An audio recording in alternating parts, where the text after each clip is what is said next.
Hello viewers, আপনার সাথে take mind YouTube channel. আমরা বিভিন্ন কারণে আমাদের মোবাইলে থাকা কোনো ফাইল অথবা কম্পিউটারে থাকা কোনো ফাইল আমাদের মোবাইল অথবা কম্পিউটারের মধ্যে ট্রান্সফার করার প্রয়োজন হয়ে পড়ে এবং তার জন্য আমরা বিভিন্ন পদ্ধতি ইউজ করে থাকি। তবে আজকে এই ভিডিওর মাধ্যমে আমি আপনাদেরকে একটা সম্পূর্ণ নতুন পদ্ধতি দেখাবো, যার মাধ্যমে আপনি খুব সহজেই আপনার মোবাইলে থাকা কোনো ফাইল অথবা আপনার কম্পিউটারে থাকা কোনো ফাইল খুব সহজে আপনি দুটোর মধ্যেই আদান প্রদান করতে পারবেন।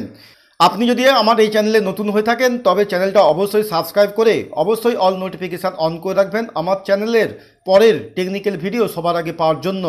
চলুন দেখে নিই কী সেই পদ্ধতি।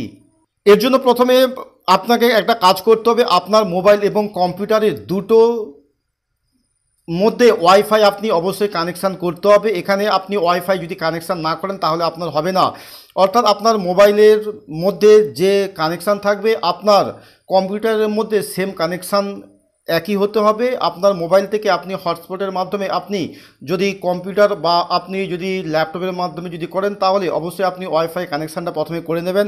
তারপর মোবাইলে আপনি গুগল প্লে স্টোরে আপনি যাবেন। গুগল প্লে স্টোর থেকে আপনাকে একটা সফটওয়্যার অর্থাৎ একটা অ্যাপ্লিকেশান আপনাকে প্রথমে ইনস্টল করে নিতে হবে। আপনি গুগল প্লে স্টোরে আপনি সার্চ করবেন ওয়াইফাই এফটিপি সার্ভার বলে আপনি সার্চ করবেন। দেখবেন যখন সার্চ করবেন প্রথমেই আপনার একটা লোগো আসবে। এই লোগোটাই যেটা আমি জাস্ট ওপেন করে আপনাদেরকে দেখাচ্ছি, অলরেডি এটা আমার মোবাইলে ইনস্টল করা রয়েছে। আপনি যখন করবেন অবশ্যই আপনি তখন এখানে ইনস্টল বলে একটা অপশান দেখতে পাবেন এবং এই যে ওয়াইফাই এফটিপি যে সার্ভারটা রয়েছে এটা অবশ্যই আপনি প্রথমে ইনস্টল করে নেবেন এবং তারপর আপনাকে অবশ্যই এখানে ওপেন করতে হবে। এখানে আমি ওপেন করছি। ওপেন করার পর দেখবেন আপনার সামনে এইরকম একটা ইন্টারফেস দেখাবে, যেখানে স্টার্ট এবং তার নিচে দেখবেন গেট প্রো ভার্সান বলে। এখানে আপনি অবশ্যই প্রথমে আপনাকে একটা কাজ করতে হবে, এখানে যে স্টার্ট যে বটনটা রয়েছে এই স্টার্ট বটনে আপনি ক্লিক করবেন। স্টার্ট বটনে ক্লিক করার পর আপনি ঠিক এর নিচে দেখবেন এখানে সার্ভার ইউআরএল বলে একটা অপশান রয়েছে, যেখানে এফটিপি কোলন দিয়ে তারপরে দুটো ড্যাশ তারপরে 192.168.43.1 করে এইরকম একটা ইউআরএল সার্ভার থাকবে। এই সার্ভারটাকে আপনাকে কপি করে আপনার যে কম্পিউটার রয়েছে যেখানে আপনি এই মোবাইলের সঙ্গে কম্পিউটার আপনি কানেকশান করতে চাচ্ছেন ওখানে আপনি জাস্ট আপনি কানেক্ট করবেন। এবার কিভাবে কানেক্ট করবেন সেটা আমি বলছি। দেখুন অলরেডি এটা আমি আমার মোবাইলে অর্থাৎ এফটিপি সার্ভারটা অলরেডি আমি এখানে ওপেন করে রেখেছি। ওপেন করার পর ধরুন এখানে আমার কম্পিউটারে যে ফাইলগুলো রয়েছে এই ফাইলগুলোর মধ্যে থেকে কোনো একটা ফাইল অথবা আমার মোবাইলের মধ্যে যে ফাইল রয়েছে সেই ফাইলের মধ্যে আমি ট্রান্সফার করতে চাচ্ছি এবং তার জন্য যে এই যে এফটিপি যে সার্ভারটা রয়েছে এই সার্ভারটা আপনি যখন আপনার মোবাইলে ইনস্টল করবেন, যেটা ইউআরএলটা আমি আপনাদেরকে দেখালাম এইরকম ইউআরএলটা আপনি একটা পাবেন। অবশ্যই আমার যে ইউআরএলটা রয়েছে সেটা আমি আমার কম্পিউটারের মধ্যে অলরেডি আগে থেকে লিখে রেখেছি এবং সেটা সেভ করে রেখেছি।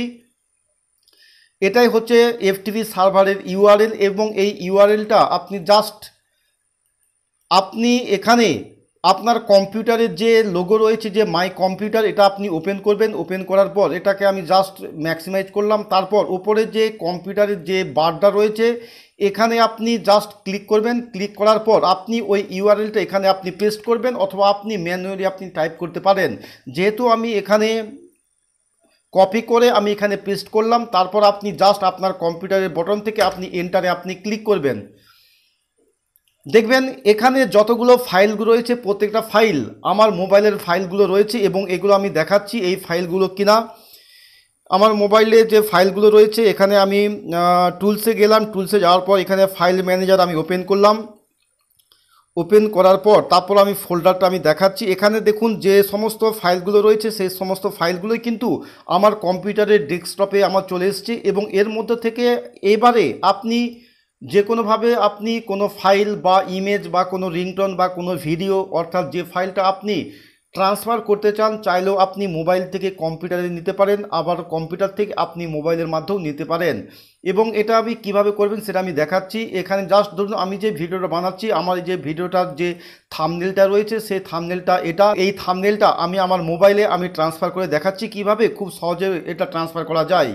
এর জন্য আপনি কি করবেন না, এখানে আপনার যে ফাইলটা রয়েছে এই ফাইলটাকে জাস্ট আপনি ড্র্যাগ করে নিয়ে এসে আপনি এখানে আপনি ছেড়ে দেবেন। যখনই ছেড়ে দেবেন সঙ্গে সঙ্গে দেখবেন আপনার ওই ফাইলটা দেখবেন আপনার কপি হয়ে আপনার মোবাইলের যে স্পেস রয়েছে সেই মোবাইলের স্পেসের মধ্যে আপনার ওই ফাইলটা ট্রান্সফার হয়ে যাবে।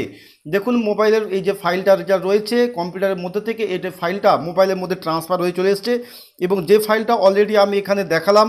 এবারে ধরুন আপনি মোবাইল থেকে আপনি যদি কোনো ফাইল বা ফোল্ডার আপনি কম্পিউটারের মধ্যে যদি আপনি ট্রান্সফার করতে চান তাহলে অবশ্যই আপনার এই যে মোবাইলের যে ফোল্ডারগুলো রয়েছে সেই মোবাইলের ফোল্ডার থেকে কোনো একটা জিনিস আপনি যদি কম্পিউটারের মধ্যে নিতে চান তাহলে আপনি অবশ্যই এখান থেকে আপনি জাস্ট ড্র্যাগ করে নিয়ে এসে আপনি এখানে ছেড়ে দেবেন।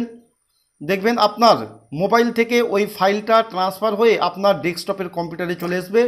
এইভাবে আপনি খুব সহজে এই এফটিপি সার্ভারের মাধ্যমে মোবাইল এবং কম্পিউটারের মাধ্যমে আপনি খুব সহজে যে কোনো ডেটা আপনি ট্রান্সফার করতে পারবেন।